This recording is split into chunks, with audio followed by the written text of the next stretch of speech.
Halo rekan-rekan, ketemu lagi dengan saya Vandana dan pada kesempatan kali ini saya akan kembali mereview sebuah buku. Buku yang akan saya review kali ini berjudul Leader as Meaning Maker atau Seni Mengajak Tim Menemukan Makna dalam Pekerjaan.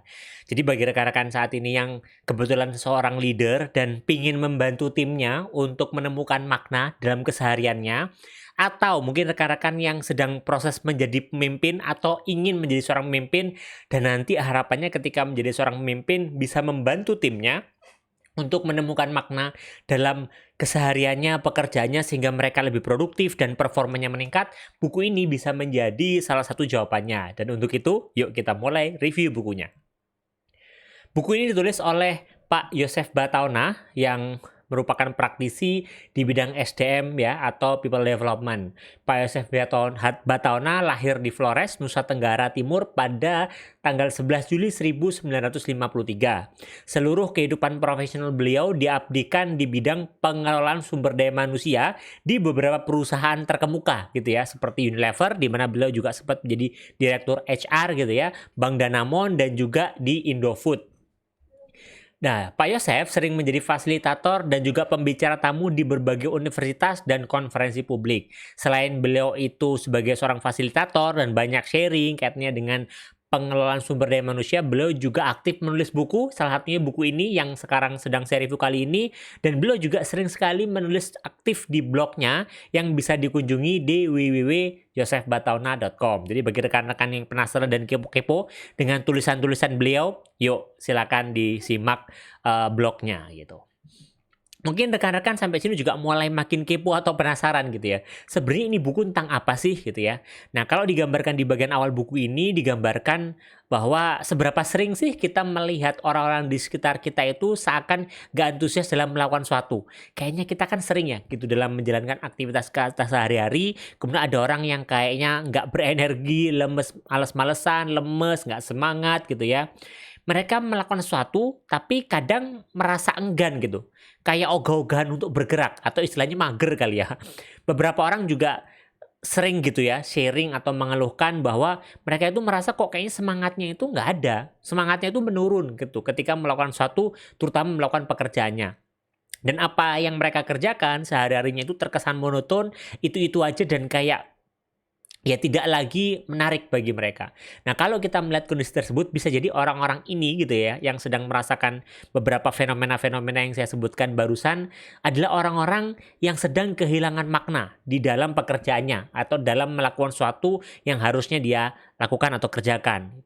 Mereka mengerjakan sesuatu mungkin karena disuruh ataupun karena kebutuhan uang gitu atau gaji, tapi mereka tidak meyakini lagi bahwa ada sesuatu yang besar di balik apa yang mereka kerjakan. Mereka merasa bahwa ya mereka mengerjakan itu karena duit tapi tidak ada value atau makna dari apa yang mereka kerjakan bagi diri mereka maupun bagi orang-orang di sekitar mereka.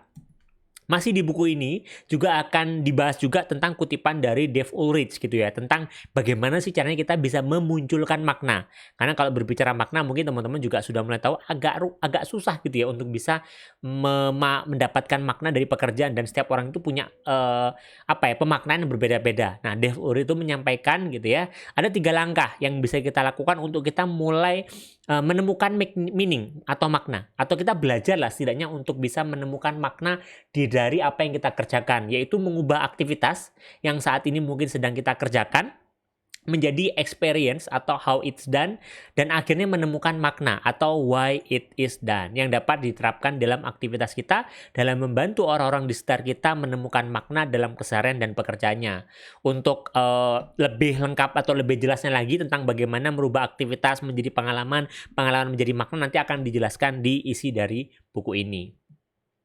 Gambaran isi buku ini sebenarnya terdiri dari 6 bagian besar gitu ya, yang mengajak kita pembacanya untuk memahami bagaimana sih caranya kita bisa menjadi pemimpin handal yang itu juga berarti membantu tim untuk menemukan makna dalam pekerjaan. Karena kalau di buku ini juga dibahas bahwa pemimpin itu bukan hanya orang yang suruh-suruh, tunjuk-tunjuk, tapi juga pemimpin adalah orang-orang yang bisa memberdayakan timnya, yang itu berarti termasuk bagaimana membantu timnya untuk menemukan makna dalam setiap pekerjaan mereka sehingga mereka bisa perform di pekerjaan apapun yang diberikan kepada mereka. Nah, ada 4 bagian yang menurut saya menarik gitu ya di buku ini. Yang pertama adalah di bagian pertama tentang leader as meaning maker. Di bagian kedua adalah tentang menjadi pemimpin andal. Di bagian keempat ada tentang people management. Dan di bagian keenam akan dibahas tentang legacy dan apresiasi seorang pemimpin. Nah, beberapa hal yang menarik ini akan kita bahas sesaat lagi. Yo.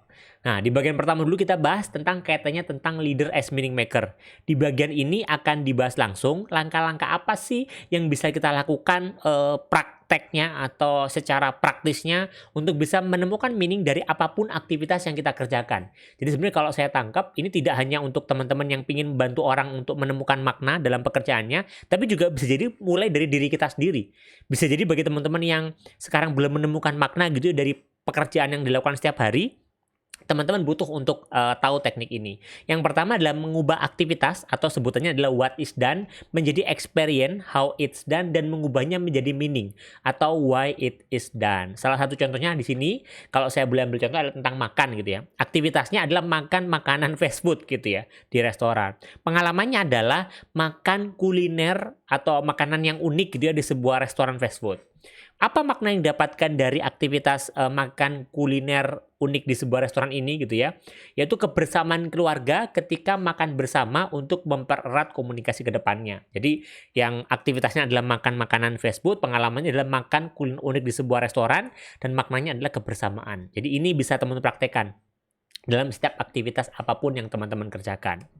Di bagian keempat juga akan dibahas tentang people management. Karena buku ini itu secara nggak langsung adalah buku tentang leadership gitu ya. Atau tentang kepemimpinan, maka nggak lengkap rasanya kalau nggak ada tentang bagaimana caranya pemimpin itu bisa mengelola timnya. Di bagian keempat buku ini dibahas memang tanggung jawab utama pemimpin yaitu people management.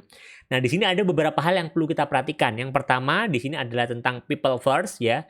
Yaitu memahami bahwa people itu bukan sebatas angka statistik, bukan sebatas number, bukan sebatas kepala yang dikasih target gitu ya. Tapi ya mereka manusia yang butuh perhatian, punya harapan yang itu perlu untuk kita dengarkan, kita perlu untuk meluangkan waktu untuk memahami dan mendengarkan mereka. Dan yang selanjutnya adalah tentang boss is not always right gitu ya, di garis bawahi not. Berarti artinya bos itu ya nggak selalu benar. Mungkin memang benar ada pemimpin-pemimpin yang punya pengalaman sangat tinggi gitu ya. Tapi bukan berarti yang sudah punya pengalaman tinggi pun itu bisa benar kan apa yang dilakukan. Karena bisa jadi apa yang dilakukan hari ini berbeda dengan apa yang akan dibutuhkan di hari esok gitu. Dan kalau kita amati lebih jauh, bukankah karyawan atau tim itu juga butuh untuk dihargai dan dengarkan? Maka bisa jadi tim kita itu tahu sesuatu yang kita nggak tahu. Tim kita itu bisa melengkapi apa yang kurang dari diri kita sebagai pemimpinnya. Maka penting bagi pemimpin untuk memahami timnya dengan meluangkan waktu untuk mendengarkan. Ya karena pemimpin itu tidak selalu benar. Di bagian ke-6 di sini akan dibahas tentang legacy dan juga apresiasi seorang pemimpin, yaitu dibahas tentang apa sih makna apresiasi bagi seorang pemimpin dan apa sih makna apresiasi bagi seorang pemimpin sendiri kepada timnya. Jadi kenapa sih seorang leader itu perlu memberikan apresiasi dan apa dampaknya kalau seorang pemimpin itu membiasakan diri untuk bisa memberikan apresiasi. Ya karena memang namanya kita bekerja dalam sebuah organisasi, kita dibantukan oleh orang-orang atau tim kita gitu. Bisa jadi apresiasi yang kita berikan dalam apa yang mereka kerjakan gitu ya, bisa membuat mereka itu memaknai pekerjaannya lebih positif atau bisa memunculkan makna positif dalam pekerjaan yang mereka berikan. Mereka jadi melihat bahwa apa yang mereka kerjakan itu bukan sebatas aktivitas yang disuruh-suruh, tapi bisa jadi bisa mereka mendapatkan pengalaman gitu ya. Dan dari pengalaman yang mereka dapatkan ketika mengerjakan apa yang kita perintahkan, mereka akan merasakan atau mendapatkan yang namanya makna. Maka penting bagi seorang pemimpin untuk memberikan apresiasi. Dan kelak gitu ya, namanya seorang pemimpin juga itu di sini ya ada awal ada akhir gitu. Sebagai leader pun kita pasti memiliki akhir. Pertanyaannya adalah ketika kita sudah tidak menjadi leader, apakah orang akan tetap respect terhadap kita atau justru sebaliknya? Maka penting bagi seorang pemimpin untuk respect dan mengapresiasi timnya sehingga legacy dia di timnya itu bisa terus terjaga dan timnya pun akan terus respect baik meskipun kita di perusahaan maupun tidak di perusahaan lagi. Kesimpulannya adalah, secara umum buku ini pas untuk dibaca oleh rekan-rekan yang saat ini mungkin saat ingin berproses menjadi seorang pemimpin gitu ya, dan ingin tahu gimana sih caranya menjadi pemimpin yang bermakna bagi timnya gitu ya. Atau buku ini juga pas untuk dibaca bagi rekan-rekan yang sekedar ingin dapat insight apa saja sih yang perlu dilakukan dan bisa dilakukan untuk menjadi pemimpin andal yang siap menerima tantangan perubahan zaman di masa depan.